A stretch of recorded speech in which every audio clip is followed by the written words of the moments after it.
லூக்கா எழுதின சுவிசேஷம் 19வது வசனம்.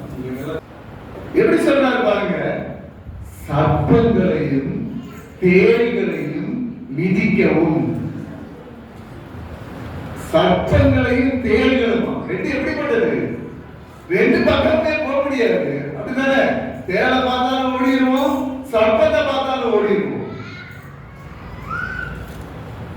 அந்த இடத்துல ஆண்டவர் சொல்றாரு, எதை பார்த்து நீ பயப்படுகிறீர்களோ, எது உனக்கு சர்ப்பமா தெரியுதோ, எது உனக்கு தேளா தெரியுதோ, எது உன்னுடைய வாழ்க்கையை இல்லாம ஆக்கலாம்னு பார்க்குதோ அதை மிதிக்க.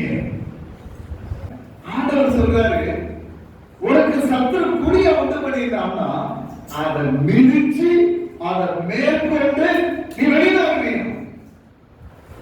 உன்னையால மேற்கொள்ள முடியாது. ஹல்லேலூயா. நம்ம வசனத்தை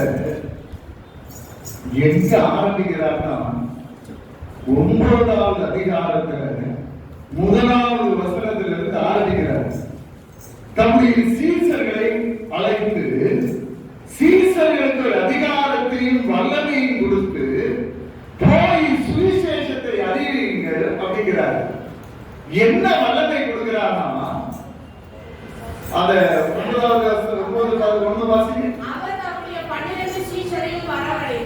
அவர் தம்முடைய 12 சீசர்களையும் வரவழைத்து சகல பிசாசுகளை துரத்தவும் வியாதி உள்ளவர்களை குணமாக்கவும் அவர்களுக்கு வல்லமையையும் அதிகாரமும் கொடுத்து தேவனுடைய ராஜ்யத்தை குறித்து பிரசங்கிக்கவும் பிடியாளிகளை சொஸ்தமாக்கவும் அவர்களை அனுப்பினார். ஆண்டவர் என்ன சொல்றாரு? போப்பா, போய் உனக்கு ஒரு அதிகாரத்தை தாரேன், உனக்கு ஒரு வல்லமையை தாரேன், நீ இந்த கிராமத்துக்கு போ. இந்த கிராமத்துல போய் என்ன சொல்லணும்? சுவிசேஷ அறிவிகளை எப்படி அறிவிக்கணும்? பிடியாளிகளை சொஸ்தமாக்கி நீ சுவிசேஷத்தை அவங்களுக்கு சொல்லணும், நற்செய்தியை நீ அவங்களுக்கு சொல்லணும். சீசன்னா நீ போய் என்ன பண்ணணும்? ஊழியத்தை பண்ணணும். இங்க ஓய்வத்துக்கு பேசக்கூடாது. நான் ஓய்வத்துக்கு பேசுறதுக்கு நான் அவனை அனுப்பல. ரெண்டு காரியம் தான். நீ ஊழியம் பண்ண போனா ரெண்டு காரியத்தை தான் நீ செய்யணும். ஒண்ணு, நீ என்ன பண்ணணும்? பிடியாளிகளை குணமாக்க இந்த பலத்தோட நீ போகணும். ரெண்டாவது, நீ என்ன பண்ணணும்? அவங்களுக்கு நற்செய்தியை சொல்லணும். வாயிலிருந்து துச்சைகளும் செய்திகளும் வரப்பே வரக்கூடாது. சங்கீதக்காரன் சொல்றான், ஆண்டவரே, என் இருதயத்தின் தியானமும் என் வாயின் வார்த்தைகளும் உங்களுடைய சமூகத்தில் எப்படி இருக்கணும்? பிரீதியாக இருக்கணும். என் வாயிலிருந்து ஒரு வார்த்தை பெறப்பட்டு இருக்குதான், அது உங்களுடைய சமூகத்தில் எப்படி இருக்கணும்? பிரீதியாக இருக்கணும். உண்மை பிரீதிப்படுத்தணும். என்னை பிரீதிப்படுத்திருக்கல, கேட்க பிரீதிப்படுத்திருக்கல, நீர் பிரீதிப்படணும். நீர் உம்முடைய ராஜ்யத்துல உம்முடைய நாமத்தை நாம் மகிமைப்படுத்தணும். அதுக்குதான் நீர் அழைப்பு இருக்குது. ஏன் போல பேசுறதுக்கு இல்ல, என்னை பத்தி சொல்றதுக்கு இல்ல, உண்மை பத்தி சொல்லணும். அதுக்காக அழைப்பு இருக்கிறார். அவர் தம்முடைய 12 சீசர்களையும் வரவழைத்து சகல பிசாசுகளை துரத்தவும் வியாதி உள்ளவர்களை குணமாக்கவும் அவர்களுக்கு வல்லமையும் அதிகாரமும் கொடுத்து. இந்த வல்லமையும் அதிகாரமும் பிதாவாகிய தேவன் குமாரனாகிய கிறிஸ்து கொடுத்தார். அவருக்கு கொடுத்த அந்த அதிகாரத்தையும் வல்லமையும் அவர் நம்முடைய சீசர்களுக்கு அப்படியே பண்டமாற்றி செய்கிறார். எவ்வளவு நல்ல ஒரு தேவன்! நம்ம கையில இருக்க ரூபாயில ஒரு 50 ரூபாய் கொடுக்கணும்னா 50 ரூபாய் கொடுக்கணும், 10 ரூபாய் கொடுக்கணும், 50 ரூபாய் நம்ம வச்சுக்கணும், அப்படித்தான் நமக்கு தோணும். ஆண்டவர் என்ன பண்ணாருன்னா, நம்முடைய சீசர்கள் படிக்காதவங்க, மீன் பிடிச்சுக்கிட்டு இருந்தவங்க, ஒண்ணுமே தெரியாது, கடலும் இந்த கடற்கரையும் இந்த மீனும் அந்த வலையும் இது மட்டும்தான் அவங்களுக்கு தெரியும். ஆண்டவர் சொல்றாரு, மீனை பிடிச்சிட்டு இருந்தா உன்னை மனுஷனை பிடிச்சு நான் பிடிக்கிறவங்க மாத்திடுவேன். சொன்ன மாதிரி செய்யறாரு. அவனுக்கு அதிகாரத்தை கொடுத்தாரு, அவனுக்கு வல்லமையை கொடுத்தாரு. போ அப்படிங்கிறாரு, நீ போய் அவங்களை சொஸ்தமாக்க அப்படிங்கிறாரு. என்ன ஒரு நல்ல தேவன் சொல்லுகிறார். உங்களுக்கும் எனக்கும் ஆம் என்றும் ஆமேன் என்றும் தீர்க்க தரிசனமாக எழுதப்பட்டிருக்கலாம்.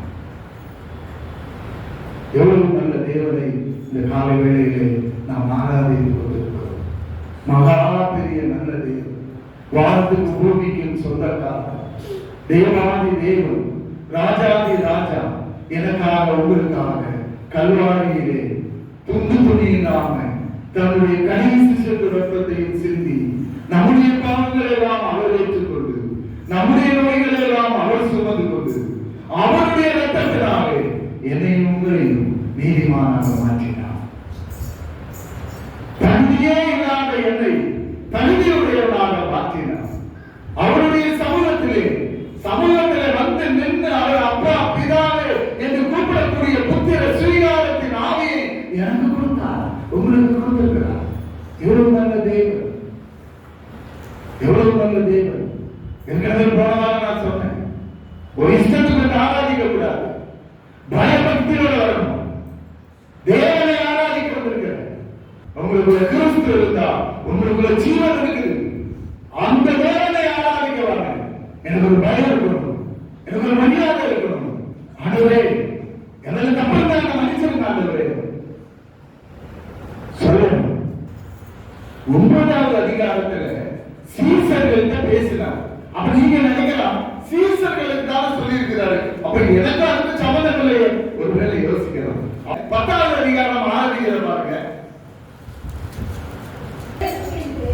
இவைகளுக்கு பின்பு கர்த்தர் வேறு 70 பேரை நியமித்து தாம் போகும் சகல பட்டணங்களுக்கும் இடங்களுக்கும் அவர்களை தமக்கு முன்னே 2 பேராக அனுப்பினார்.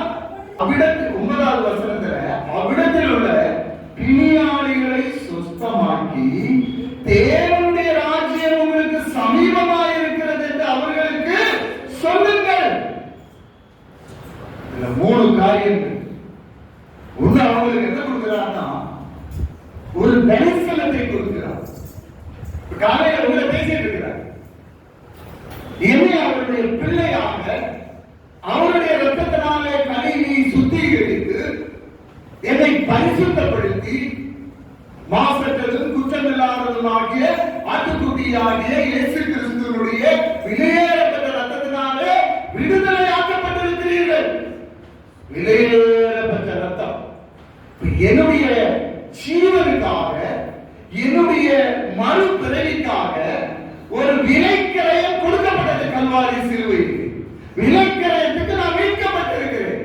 இப்ப நான் யாருன்னா இயேசு கிறிஸ்துவுடைய சீசன், அவருடைய பிள்ளை. அவரால் தெரிந்து கொள்ளப்பட்டது, முன்னறிந்து முன்குறித்து அழைத்து நீதிமானாக்கி மகிமைப்படுத்துகிறார். அப்போஸ்தலனாகிய பவுல் ரோமர் 8வது அதிகாரத்தில் எழுதி வச்சிருக்கிறார்.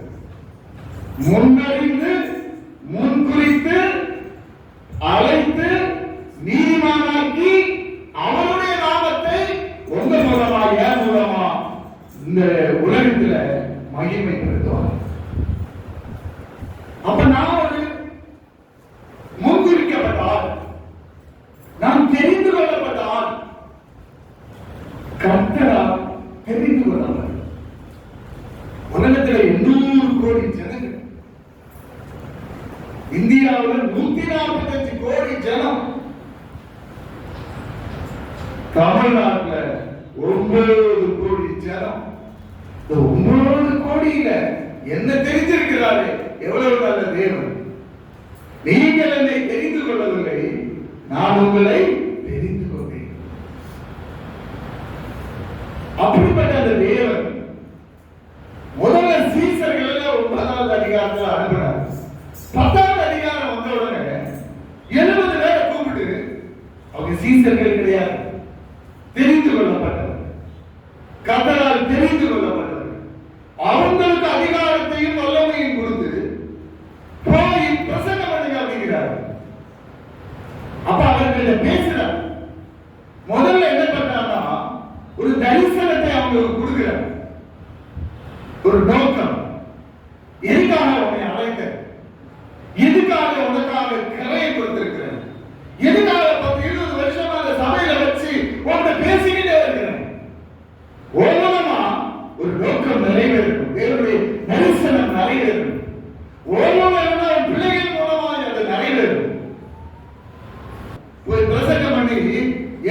பண்ண சொல்றார். எதை எச்சரிக்கை பண்ண சொல்றாருன்னா, தேவனுடைய ராஜ்யம் உங்களுக்கு சமீபமாய் வந்திருக்கிறது என்று அவருக்கு சொல்லுங்கள். எப்பா இப்படி அடையாத, மனம் திரும்பி கிறிஸ்துவை ஏற்றுக்கொள், தவறுகளை எல்லாம் அறிக்கை பண்ணி அதை விட்டு இயேசுவை ஏற்றுக்கொண்டு ஞானஸ்தானம் எடுத்து பரிசுத்த ஆவியானவரை பெற்றுக்கொள். பரலோக ராஜ்யம் வீட்டு பக்கத்துல வந்துருச்சு. எல்லாம் நீ பார்க்கும்போது தேவனுடைய ராஜ்யம் சமீபமாய் சொல்றாங்க. இந்த சர்ப்பங்களையும் தேள்களையும் மிதிப்பீர்கள் இதெல்லாம் சொல்லிட்டு அது கீழே 20வது வசனத்துல சொல்றாரு, ஆவிகள் உங்களுக்கு கீழ்ப்படுகிறதற்காக நீங்கள் சந்தோஷப்படாமல் உங்களுடைய நாமம், உங்களுடைய பெயர் ஜீவ புஸ்தகத்திலே, ஞாபக புஸ்தகத்திலே எழுதப்பட்டபடியா சந்தோஷப்படுங்கள். தேவனுடைய நாமம் மகிமைப்பட்டபடியா கர்த்தராகிய தேவன் உங்களுடைய பெயர் எழுதுவாராம். ஞாபக புஸ்தகத்துல, ஜீவ புஸ்தகத்துல எழுதுவாராம். அதுக்காக சந்தோஷப்படணும். அல்லேலூயா. அப்படியே 10வது அதிகாரத்துக்கு வரும்போது 5 ராஜாக்கள் யோசுவாவுக்கு விரோதமாய் அல்லது இஸ்ரவேல் ஜனங்களுக்கு விரோதமாய் படையெடுத்து வராங்க. 5 ராஜாக்கள். இவன் முழங்கால நின்று ஜெபிக்கிறான். ஜெபித்து சொன்னா சூரியன் சந்திரனும் மறையாம அசையாம அப்படியே வெளிச்சப்பட்டு நிக்க அவனுடைய போறதுலாம் முடியுது. எவ்வளவு அதிசயம் இருக்கு. ஒரு ஊழியக்காரனுடைய ஜெபத்துக்கு ஆண்டவர் அந்த சராசரங்களை கண்ட்ரோல் பண்றார். உங்களுக்கு சூரியன் சந்திரன் அசையாம நிக்கணும்னா பூமி சுத்தாம இருக்கணும். புரியுதா உங்களுக்கு? பூமி சுத்தம் போது சூரியன் சந்திரன் எல்லாமே சுத்துது, கோலங்கள். அப்ப அதெல்லாம் சுத்தாம பூமியினுடைய அஸ்திவாரத்தையே ஆண்டவர் அப்படியே ஒரு மனிதனுடைய சத்தத்துக்கு செவி கொடுத்து அப்படியே நிறுத்துகிறார். எவ்வளவு பெரிய நல்ல தேவன். உங்க சத்தத்துக்கு நீங்க செவி கொடுப்பான். உங்க சத்தத்துக்கு செவி கொடுப்பான். இருதயம் மட்டும் நல்ல இருதயமா இருந்துச்சுன்னா, நல்ல நிலமா இருந்துச்சுன்னா, ஆண்டவர் வாக்குத்தத்தங்களை உங்களுக்கு நியாயமாகி கொடுத்து ஆண்டவர் அதிசயங்களை அற்புதங்களை உங்க மூலமா செய்வார். No mediator. இதுக்கு ஒரு ஆளெல்லாம் தேவையில்லை. கர்த்தர் நேரடியாக உங்க மூலமாய் செய்வார். மகா பெரிய நல்ல தேவன் இந்த காலவேளையில உங்களை பேசிட்டு இருக்கிறார். உங்களுக்கு விரோதமாக இருக்கிற சத்தத்தை சொல்றார். பாப்பா உனக்கு ஒரு செய்தியை காட்டுகிறார். உனக்கு அதிகாரத்தையும் வல்லமையும் நான் உனக்கு கொடுத்திருக்கிறேன். சர்ப்பங்களை மிதிக்கவும், தேள்களை மிதிக்கவும், சத்துருக்களுடைய சகல வல்லமையை மேற்கொள்ளவும் உனக்கு அதிகாரம் கொடுத்திருக்கிறேன். அந்த அதிகாரம் எப்படிப்பட்டதுன்னா, ராஜாக்களுடைய கழுத்துல ஒரு காலை வைக்கக்கூடிய அளவுக்கு உனக்கு அதிகாரத்தை கொடுத்திருக்கிறேன். அவன் எவ்வளவு பெரிய வல்லமையுடையவனா இருந்தாலும் சரி, அவன் உனக்கு விரோதமாய் எப்படி எழுதி வந்தாலும் சரி, உனக்கு விரோதமாய், ஒரு வேலைக்கு விரோதமாய், ஒரு பிள்ளைகளுக்கு விரோதமாய், ஒரு குடும்பத்துக்கு விரோதமாய், உன்னுடைய உறவினர்களுக்கு விரோதமாய், ஒரு சபைக்கு விரோதமாய், உன்னுடைய ஜெப ஜீவியத்துக்கு விரோதமாய், உன்னுடைய ஆவிக்குரிய வாழ்க்கைக்கு விரோதமாய் சத்துரு கொண்டு வருகிற அவனுடைய வல்லமையை அவனுடைய கருத்துல மிதிக்கிறதுக்கு உனக்கு அதிகாரத்தை தந்திருக்கிறேன்.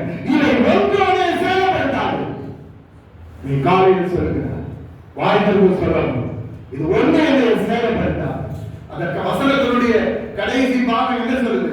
அந்த 10:19 லூக்கா 10:19 என்ன சொல்றது? ஒன்று முனை செயல்படுத்தாது, ஒன்றோட செயல்படுத்தாது. பெரிய மனுஷனா இருக்கலாம், பிரிசூரியக்காரனா இருக்கலாம், பொறாமைக்காரனா இருக்கலாம், மந்திரவாதியா இருக்கலாம், தந்திர செய்கிறவனா இருக்கலாம், உனக்கு விரோதமா எழுப்பலாம், உன் குடும்பத்தை அழிக்கலாம்னு பார்க்கலாம், உன் பிள்ளைகளுக்கு விரோதமா எழுப்பலாம், அது உனக்கு விரோதமாய் பொறாமை அதெல்லாம் வச்சு உன்னை எப்படியாவது தடுத்து நிறுத்திடணும், என்னுடைய வாழ்க்கையை கெடுத்துப்படணும், என்னுடைய சந்தோஷத்தை இல்லாமக்கணும், என்னுடைய சமாதானத்தை இல்லாமக்கணும் நினைக்கலாம். கர்த்தரை காலையில் சொல்கிறார், சமாதானத்தை நான் உனக்கு கொடுத்திருக்கிறேன். வேற சமாதானம் ஒருத்தனை அவனுக்கு எடுக்க முடியாது. உனக்கு விரோதமாய் வருகிறவர்கள் அவனுடைய தலையை நசுக்கக்கூடிய வல்லமையை, உனக்கு அதிகாரத்தை நான் உனக்கு கொடுத்திருக்கிறேன். இந்த அதிகாரத்தை பயன்படுத்தி